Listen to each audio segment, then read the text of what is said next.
Fahmidul team ছেড়ে চলে যাওয়ার আগে কি ভেবেছেন? হয়তো সৌদির হোটেলের জানালায় দাঁড়িয়ে রাতের তারা গুনেছেন, একটা তারায় তার হ্যাট্রিক, আরেকটায় কোচের চোখের পলক। অথবা ভেবেছেন লাল সবুজ জার্সিটা কি আর কখনো গায়ে লাগবে? সৌদির মরু ঝড়ে উড়ে যাওয়া একটি পতাকা বিদায় করে দিলেন।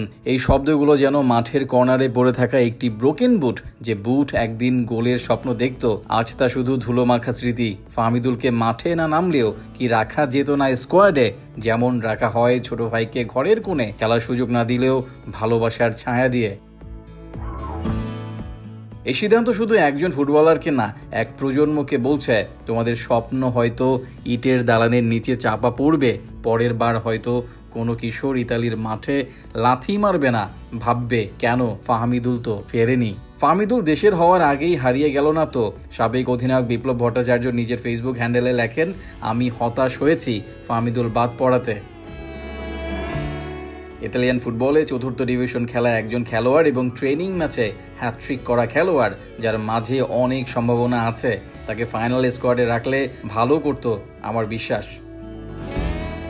গুণীজনেরা কিন্তু আগেই বলে গেছেন, যে দেশে গুণের কদর নেই সে দেশে গুণী জন্মায় না।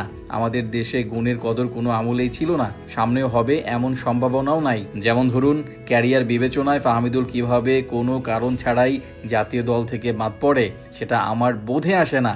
বাংলাদেশের কোটি কোটি ফুটবল প্রেমী ফাহমিদুলকে চায়। এসব কি বাফুফে অবধি যাচ্ছে না? ওনারা কি চোখে সব দেখেন না? হয়তো দেখেন না। কেন দেখেন না সেটা হয়তো অনেকের জানা আছে, আবার অনেকের নেই।